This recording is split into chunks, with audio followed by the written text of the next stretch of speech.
Hello, Contrarians, listeners, watchers, subscribers. Here we are with the latest Contrarians warm up. It is, I wouldn't say unusual. It's just, we talked about Planet of the Apes on our YouTube channel before, so it's not like apes are alien to our endeavor. At the same time, I don't know that anybody ever thought that we would cover Dunston Checks In on the show. And yet here I we are. certainly wasn't expecting it. Yeah, it's a monkey movie, and we did it. There's a full episode right now on our feed. Check it out. We did Contrarians Corner, we did Real Talk, we did the whole thing, and now we're here to do the warm up video as we usually do. So there's gonna be some extra Rotten Tomatoes quotes, extra trivia. The Josh Gad Minute. This movie is tailor made for Josh Gad, so It's true. should be a piece of cake to place him in Dunston Checks In. But let's get to the quotes first. Alex, this movie's rotten. Who would have thought? Who'd have thunk it? Yeah.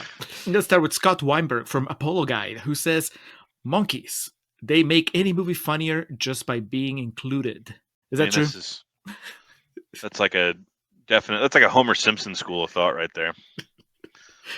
I'm trying to think of like monkey movies, and I just keep going to like the tragic stuff, the Planet of the Apes and King Kong, and I call this out in the episode, but like Grandma's Boy, that's like the whole joke is the monkey. Like the payoff in that movie is the monkey drives the car because they all get too high to do it, and it's like they had Dante gets this monkey and they get it high, and that's funny. You gotta give me a ride. I'm way too big to drive to the devil's house. Drive, monkey, drive! Jay and Silent Bob Strike Back. They have a whole subplot where they adopt. I think it's an orangutan. I wonder if it was Dunston inspired. Isn't there a monkey in Dude, Where's My Car? There's a stoner comedy. No, that's just Ashton Kutcher.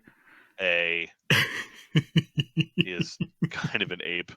So yeah, there isn't there? There's a monkey scene in that movie. I think so. I don't know. Fortunately, I've only seen that movie one time in my life. I'm probably thinking of another turn in the millennium stoner comedy, but I guess stoners and apes go together very well. But there's no stoners in Dunston Checks In. There's just an it's ape. for the family, the whole family. Yes, yeah, it's a family movie. I was thinking of Ed. I think it's called Ed. Back when we were planning the Friends Extravaganza, that was one of our Joey Tribbiani options. Yes. Forgot all about that. I remember that VHS box, yeah. Yeah. Perhaps if we had done Ed during the Friends Extravaganza, it wouldn't have felt like such a swerve to bring Dunston Checks In to our main feed. But that's a good one, too. That is something Joey would say. Monkeys make things funnier. Yeah. There you go. Next, Steve Crum from VideoReviewMaster.com says, "Dumb chimp gorilla orangutan genre laughs and forgettable." Dumb? Are they dumb or are they just, basic? Not in a bad way, but yeah. What kind of complex comedy do you want when it comes to a monkey staying at like a fucking aristocratic hotel and you're wanting like Jean-Luc Godard level insight in this? I don't know that it's dumb. I think it's just a kid's movie. And there are dumb kid movies and there's smart kid movies. And then there's like, everything in between. A movie that is exactly what it wants to be. Yeah. What did you expect? What's your name? Steve Crum. What did you want? What's your standard? What's the like, what set the bar so high? Kane of monkey movies. Yes. Citizen Ape. Citizen Ape.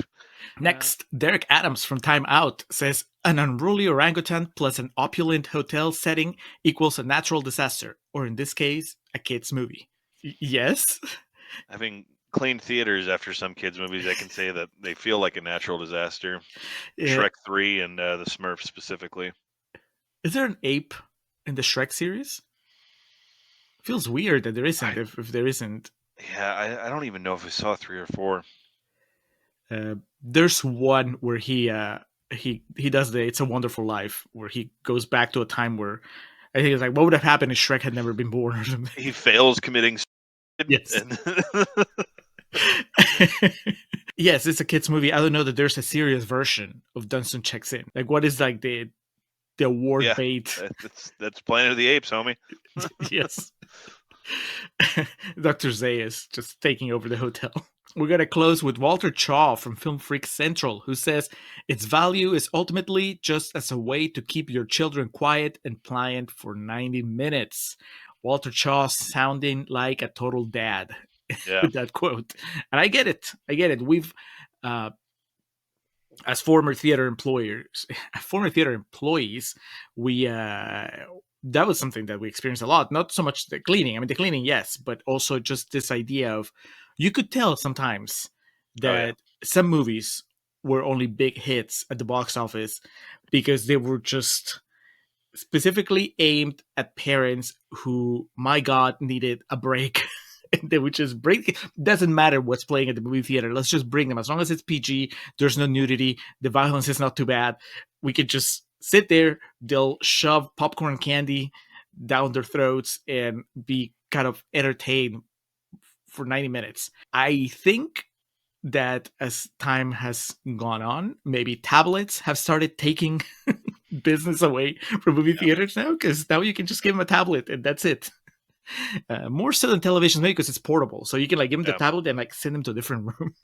But still, you know, like the value, the extra value of a kid's movie is that it really allows parents, and I say this as somebody who's not a parent, but as somebody who's observed parents, you know, those tired faces and just like they come in and with like 8 kids in tow, and you just know they're waiting for the release of like sitting down in the movie theater. Just my favorite was always listening to people, concessionists, try to upsell them, and they would just look at them like, "Are you fucking kidding me? Do you see how many I have?" Yeah, give me my shit and let me go. Anyway, all of you parents out there who disagree with this take, who think that I'm like simplifying, perhaps even demeaning the wonderful experience that is taking your kids to the movies, sure, chime in. Tell me I'm wrong. Yeah, fucking not everything can be Wally, y'all. Right. We know that they make a Dunston checks in every once in a while for you to just get an hour of fucking silence. Yes. You know, and on the drive back, they're not going to be trying to talk to you. They're going to be talking to each other about the monkeys. So it's like, there's some extra benefits. That's it for the quotes. Before we go to trivia, it's time for the Josh Gad Minute. Like I said, this is an exercise that was made for this type of movie. Yes. Dunston checks in. Josh Gad could play anyone here. He could even play Dunston, and I would be okay with it. But if we have to narrow it down to one character that's going to be played by Josh Gad, who do you give it to? I think it's pretty obvious that Otho's getting kicked to the curb here. Glenn Shaddix is out and Josh Gad's in with Neil, his dog. And everything he does in this movie, you can see Josh Gad doing. Tell me that. You see that, right? Yes. Yeah. Yes. It's too easy, Alex. You got to be more cutthroat. I know we love him, and I know that we appreciate that he took a swing, but Jason Alexander doesn't belong in this movie. He needed to single father Josh Gad. Yeah. Just hotel manager Josh Gad, trying to keep all those balls up in the air. And if you want to go complete slapstick, he can replace Paul Rubens. Yes. Yeah. Or he could replace Rupert Everett. I mean, he could really play anyone in this movie. That's true. I like the idea of him replacing Jason Alexander, though, because I think, and we're going to this in the episode, but I think that, I don't know that Jason Alexander was miscast, but he was definitely, the choices he made when playing the character were not the ones that made for the best version of this movie. And I think that Josh Gad, unless he decides to do the exact same thing that Jason Alexander did, it was like, oh no, I'm going to play against type. But if Josh Gad played a Josh Gad character and he was at the center of this movie, I think that it instantly becomes a better movie. Just because that's his thing, you know? Alas, that's not, we got the movie we got. And the truth, get what you get, I suppose. Yeah. The truth, the ultimate truth is that Dunston overpowers and overshadows everyone in the movie. He checks in, but he doesn't check out here. Yeah. Yeah. So that's fine. Jason Alexander, you have your Seinfeld money. Let Josh Gad Yeah, have some of those Dunston residuals. he's all right. He's got plenty of greenbacks from that Seinfeld money, which, as we talk about in the episode, this was during like the height of that. He already knew at this point when he took this movie. He knew that he was never going to have to work again. So he's just like, I'm going to do whatever the fuck I want. I like monkeys. All right, let's go to trivia. All right, so only one Golden Raspberry nomination came for Dunston Checks In. Give it a shot. What was for? Well, it better not be Worst Monkey because It's not Worst Monkey. Do they do screenplay? Do they have screenplay categories at the Razzies? They do. Okay, that might be it. This is a year that we've talked about at length, as it was the year that Barbed Wire got nominated for like everything. Oh, which so one of the really wrong years. Yeah, as documented historically in this podcasting journey, absolutely wrong. But screenplay, now that we're talking about it, went to Striptease, which you once did a QVR on, and you're a very big fan of that movie. No. So that's good. They got it right there. That's good. I'm glad, but I could just see how they could be, they could miss the point. Just like that quote we read like a little bit ago of like somebody who wants like a very sophisticated ape in a hotel movie.